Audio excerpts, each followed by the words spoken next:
আসসালামু আলাইকুম, আমি অপু বিশ্বাস। আজকের ব্রেকিং নিউজ এইমাত্র আরেক ধামাকা শুরু হয়ে গিয়েছে ঢালিউড পাড়ায়।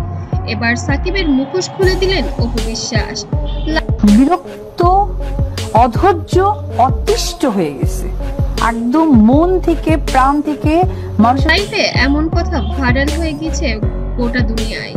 এবার যেন ভক্তদের মনে আবার প্রশ্ন জেগেছে, আবার কি হবে এবার ঢালিউড পাড়াতে। বাংলাদেশের বিনোদন জগতে আবারও ঝড়। হঠাৎ করে ফেসবুক লাইভে এসে সাকিব খানকে নিয়ে মুখ খুললেন অপু বিশ্বাস। বললেন এমন কিছু গোপন কথা যা শুনে হতবাক পুরো দেশ। আজকের জায়গা থেকে বললাম যে এই যে নাটক, এই যে ফোকাস খেলা, এই যে তোমার সত্য খেলা, আমি ভিডিওতে দেখবো কি বললেন অপু বিশ্বাস, কেনই বা হঠাৎ লাইভে এলেন, আর কিভাবে ভাইরাল হলো তার সেই প্রতিটি কথা। রবিবার রাত প্রায় 9টার দিকে হঠাৎই নিজের অফিসিয়াল ফেসবুক পেজে লাইভে আসেন অপু বিশ্বাস। কোনো পূর্ব ঘোষণা ছাড়াই সরাসরি কথা বলা শুরু করেন তিনি। লাইভে শুরুতেই তার কণ্ঠে ছিল উত্তেজনা ও আবেগ। আজ আর চুপ থাকবো না, অনেকদিন সহ্য করেছি কিন্তু আর পারছি না, এবার সবাই জানুক সত্যিটা। মিথ্যা খেলা, দেখা খেলা। বিশ্বাস করো মাহা, আমি অতিষ্ঠ, অধৈর্য।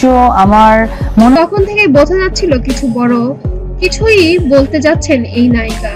লাইভে তিনি একের পর এক কথা বলতে থাকেন এবং সরাসরি সাকিব খানের নাম উল্লেখ করেন। তিনি বলেন সবাই তাকে নিখুঁত ভাবে, কিন্তু আমি জানি তার অন্য রূপ। আমি কাউকে ছোট করতে চাই না, কিন্তু মিথ্যার মুখোশ খুলে দিতে চাই। এই কথার পর সোশ্যাল মিডিয়ায় আগুন লেগে যায়। যাকে আমি একেবারে দু চোখে দেখতে পারি না, তার ছায়াও পাশ দিয়ে আমি যাই না। আর দর্শকরা কমেন্টে লিখতে থাকেন, অবশেষে অপু মুখ খুললেন। অন্যদিকে কেউ আবার প্রশ্ন তুলেছেন, এখন কেন এই কথা বলছেন অপু। এক পর্যায়ে অপুর কণ্ঠে ভেসে আসে কান্না। তিনি বলেন, আমি সব সহ্য করেছি কারণ আমি একজন মা। আমি চাইনি আমার ছেলের ভবিষ্যৎ ঝুঁকিতে, কিন্তু যখন দেখি মিথ্যা প্রচার করা হচ্ছে তখন আমি আর নীরব থাকতে পারিনি। আর যখন যাকে পছন্দ হয় না, তখন আমি সেই জায়গা থেকে পুরো সাইলেন্ট হয়ে যায়। তার সম্বন্ধে আমাকে নিয়ে তার কি মন্তব্য, জ্ঞানতব্য মানে জানারই সময় নেই। একবার একটি কথা, আমি তাকে ঘৃণা করি।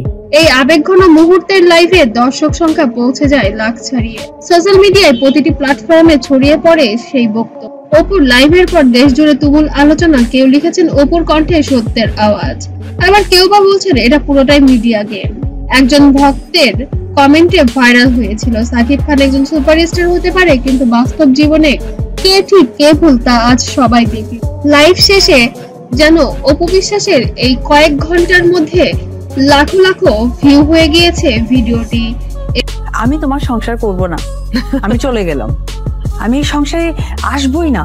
এবং পুরা বিশ্বে ছড়িয়ে পড়েছে তার এই বক্তব্য।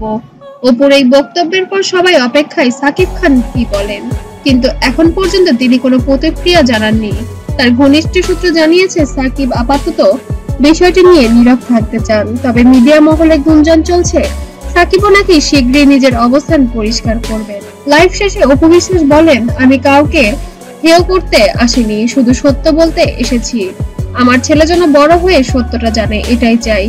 এই কথাগুলোই যেন ছুঁয়ে যায় কোটি কোটি ভক্তের মন। অনেকে লিখেছেন, অপু সাহসী সিদ্ধান্ত, সেলুট। অপুর এই লাইভে ঢালিউডে যেন নতুন অধ্যায়ের সূচনা হয়েছে। এখন প্রশ্ন, সাকিব খান কি মুখ খুলবেন নাকি নীরবতাই তার জবাব। আপনাদের কি মনে হয়, অপুর কথা কি সত্যি? কমেন্টে লিখিয়ে জানিয়ে দিন আপনার মতামত। আর ভিডিওটি ভালো লাগলে অবশ্যই লাইক, শেয়ার ও সাবস্ক্রাইব করতে ভুলবেন না।